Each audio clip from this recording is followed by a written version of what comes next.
በስመ አብ ወወልድ ወመንፈስ ቅዱስ አሐዱ አምላክ አሜን። አንቀጸ ብርሃን ውዳሴን ምስጋናን ንዓዶ አዶናይ ይግባእ።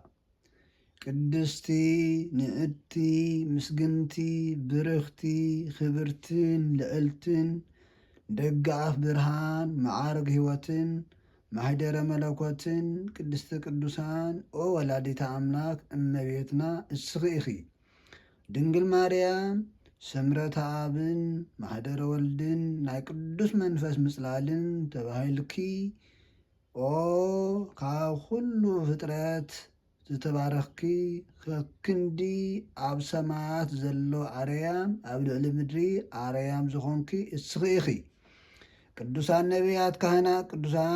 ነቢያት ካህናትን ነገስታትን በኣኺ ኣመሳሰሉ ኣብ ውሽጣ እውን ጽላት ኪዳን ዘለዋ ቅድስተ ቅዱሳን ገበሩ። ወድኺ ይቕርትኡ ክዕድለና ቅድስቲ ለምንልና አሜን። ወዲ ኣምላክ ካባኺ ሰብ ብምዃኑ በኣኽን ካብ ምድሪ ናብ ኣርያም ንምህዳር ካባኺ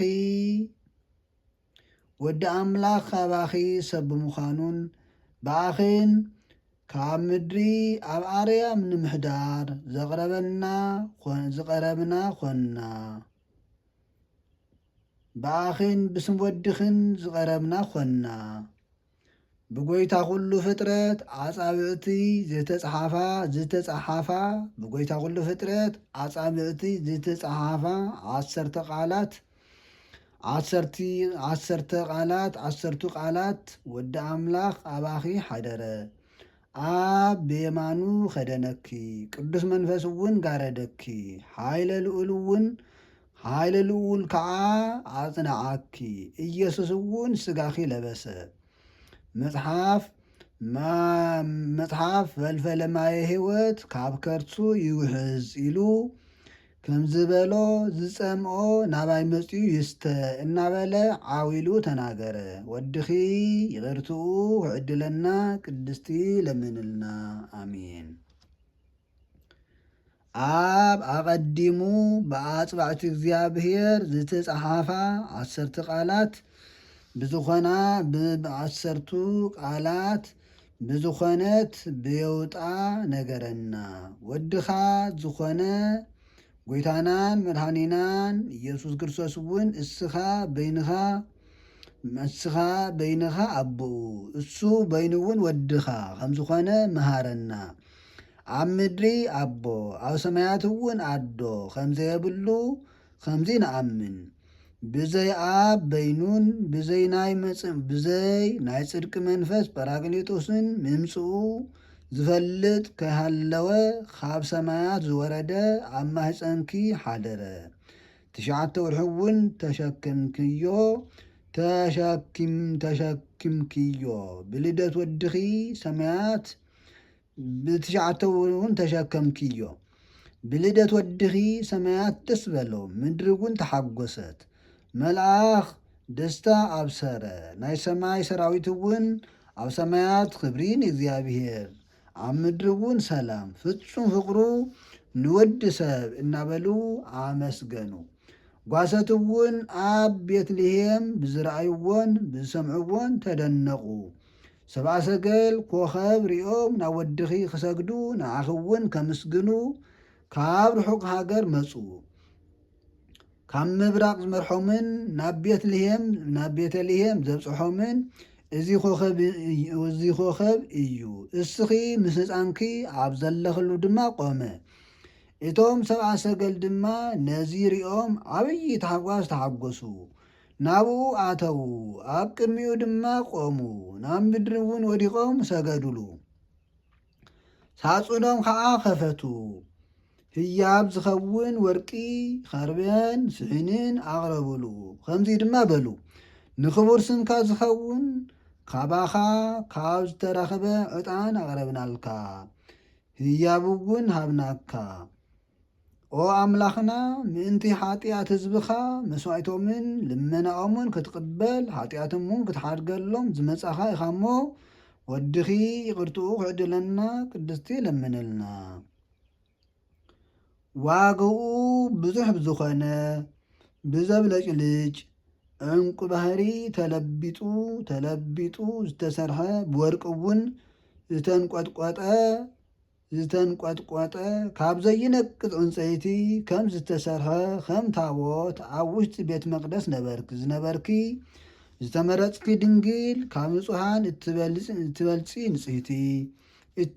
ንጽሕቲ እስኺ ኢኺ መላእክቲ ኩሉ ግዜ ምግብኺ እናምፅኡልኪ ብከምዚ ዓይነት ኣብ ቤተ መቅደስ ነበርኪ 12 ዓመት ብመላእክቲ እናተሓብሓብኪ ከምዚ ነበርኪ መስተኺ መስተ ህይወት ነበረ ምግብኺ እውን ሰማያዊ ምግቢ ነበረ ዳዊት ኣቦኺ ብመሰንቆ ዘመረ ጓለየ ስምዒ ረአይ እዝንኺ እውን ኣዳምፂ ህዝብኽን ዓደቦኽን ረስዒ ንጉስ መልክዕኺ ስለ ዝፈተወ ጎይታኺ እዩ እሞ ንዕኡ ትሰግዲ ወድኺ ይቅርትኡ ክዕድለና ቅድስቲ ለምንልና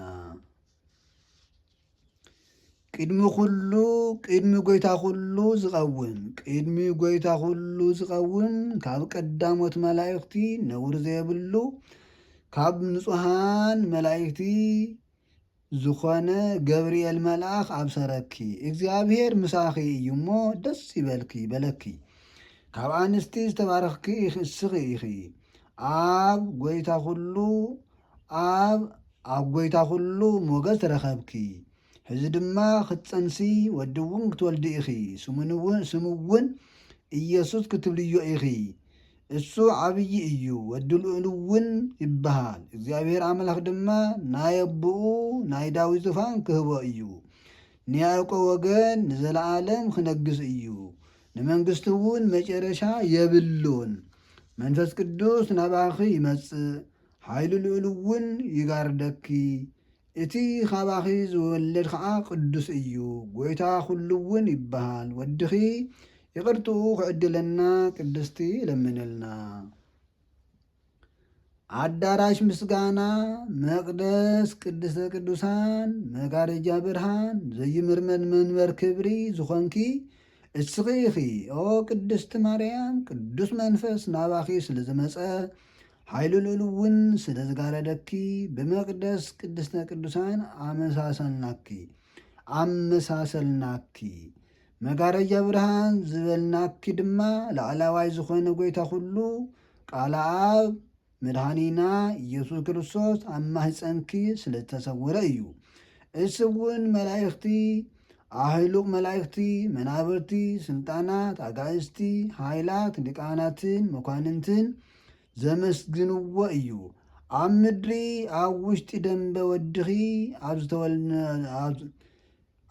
ውሽጢ ደንበ ወድኺ ኣብ ዝወለድኪ ግዜ ኣዕንቶም ብዙሕ ዝኾነ እኒ ኪሩቤል ክንፎም 6 ዝኾነ እኒ ሱራፌል ኣመስገኑኺ ደመናታት ብርሃን እውን ጋረዱኺ ኣህሉቅ መላእክቲ ሰራዊተ መላእክትን ጭፍራ ሰማይን ብፍርሓትን ብረዓድን ኣብ ቅድሜኹ ቆሙ ኣብኡ ድማ ኪሩቤልን ሱራፌልን ካብ ሰማያዊ ምስጋናኦም ወይ ካብ ናይ ቀደም ምስጋናኦም ብዘይኮነ ካልእ ምስጋና ኣመስገኑኺ ፍጥረታት ኩሉ ሰብሲቡ ዝሓዘ ጎይቶኦም ኣብ ሕቑፍኺ ተቐሚጡ ፍጥረታት ኩሉ እውን ዝምግብ ከም ህፃን ጥብኪ እናጠበወ ምስ ረኣዩ ኣብ ኣርያም ደለይዎ ኣብ እውን ከም ቀደሙ ምስ ኣቦኡን ምስ መንፈስ ቅዱስን ረኸብዎ ናይ ጎይቶኦም ትሕትና ምስ ረኣዩ ድማ ኣዕንቶም ናብ ላዕሊ ናብ ኣርያም ኣልዓሉ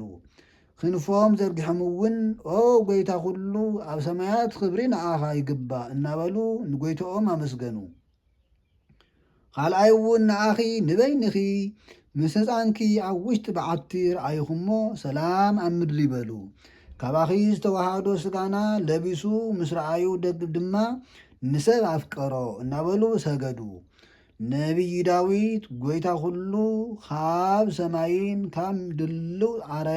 ካብ ድልው ኣዳራሽ መቅደሱን ኮይኑ ተመልከተ ጎይታ ኩሉ ዳዊት ነቢይ ዳዊት ጎይታ ኩሉ ኣብ ሰማይን ኣብ ድልው ኣዳራሽ መቕደሱን ኮይኑ ተመልከተ።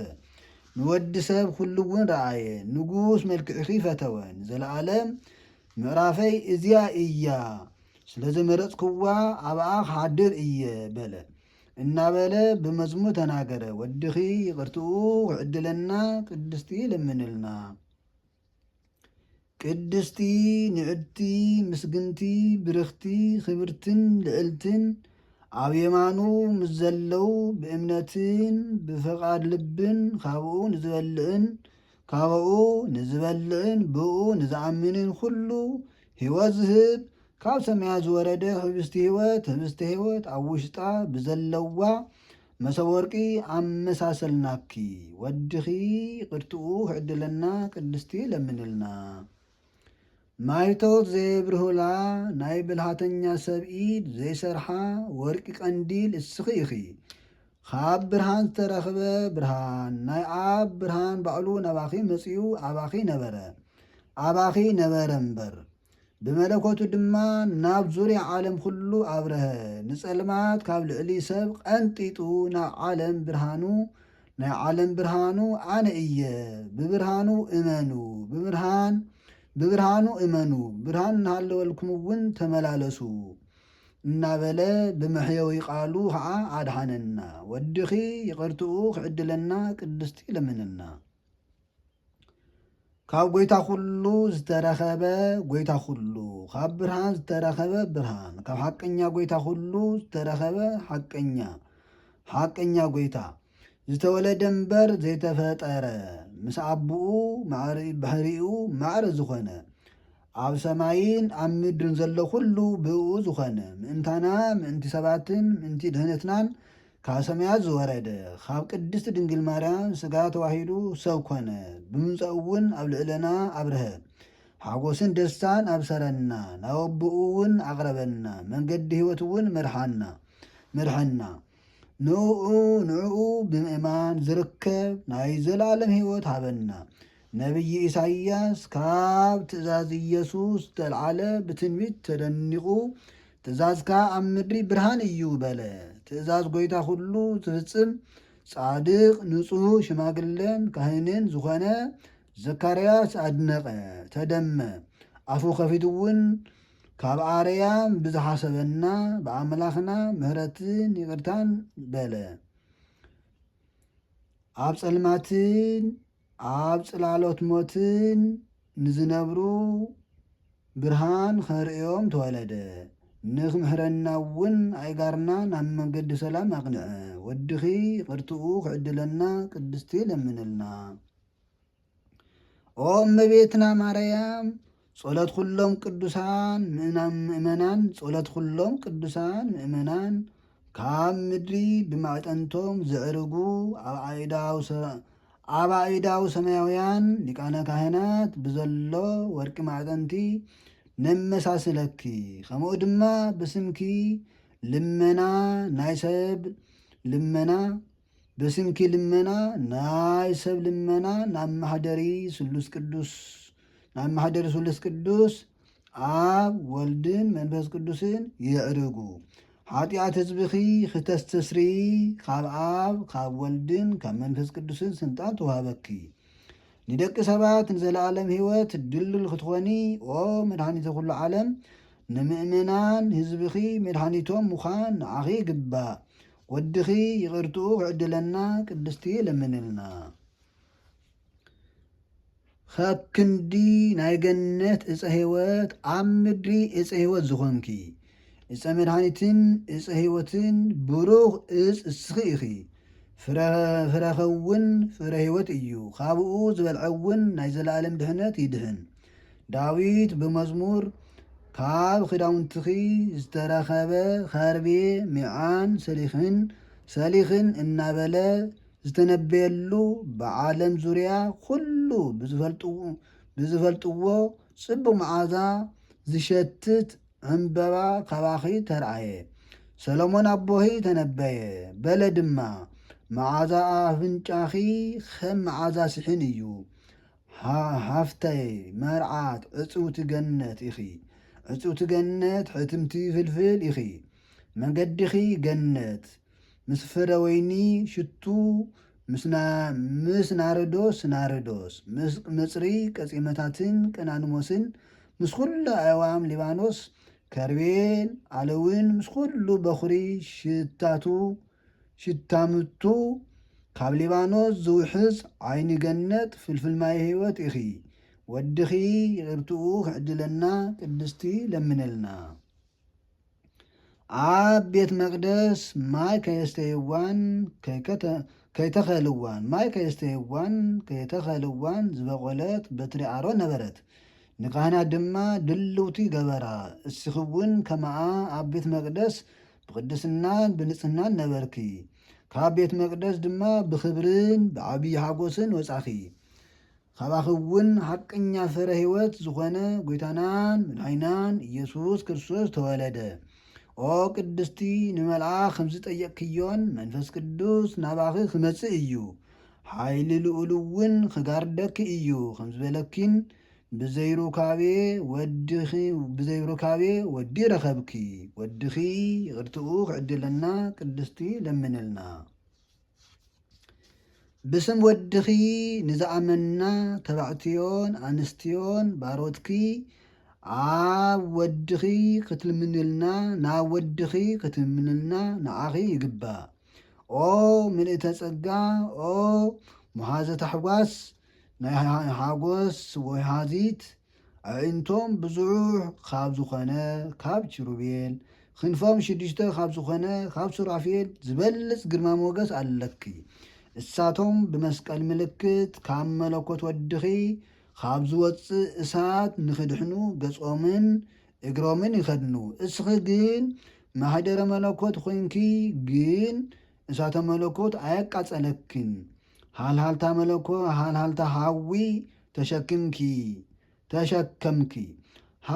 ሓዊ ተሸከምኪ ግን ሃልሃልታ መለኮት ኣየቃጸለኪን። ሙሴ ኣብ ነዳዲ ሓዊ ውሽጢ ጨንፈራ ዘይተቃጸለ ዝረአያ ንዕፀጳጦስ መሰልኪ። ሙሉእ ኣካሉ ፍጹም ሓዊ ዝኾነ ጎይታ ሓያላት እውን ከምኡ ኣየቃጸለኪን። ሙሉእ ኣካሉ ፍጹም ሓዊ ዝኾነ ጎይታ ሓያላት እውን ከምኡ ኣየቃጸለኪን። ንክርስቲያን ወገን ብሓቂ መመክሒ ዝኾንኪ እስኺ ኢኺ ወዲ ኣምላኽ ሰብ ብምዃኑ ካብ ምድሪ ኣብ ኣርያም ንምሕዳር ብኣኺ ዝቐረብና ኾንና። ኦ ብጸሎታ ንዝኣምኑ ወሃቢት ምሕረት ነብሳትና ሕይወት እትልምኒ ኣቦኡን ቅዱስ መንፈሱን እሱን ብምእማን ኣብ ቅንዕቲ ሃይማኖት ከጽንዐና ናብ ጎይታናን መድኃኒናን ናብ ኢየሱስ ክርስቶስ ለምንልና። ይቕርትኡን ምህረቱን ክህበና ብምህረቱ ብትሓት ኃጢኣትና ይቕረ ክብለና። ኦ ወላዲተ ኩሉ ወላዲተ ጐይታ ኩሉ ምስጋና ንዓኺ ይግባእ ሎምን ንሓዋሩን ንዘለዓለም ዓለም ብእውነት ምስጋናን ክብርን ንኣብ ንወልድን መንፈስ ቅዱስ ይግባእ። ወድኺ ይቕርትኡ ክዕድለና ቅድስቲ ለምንልና አሜን።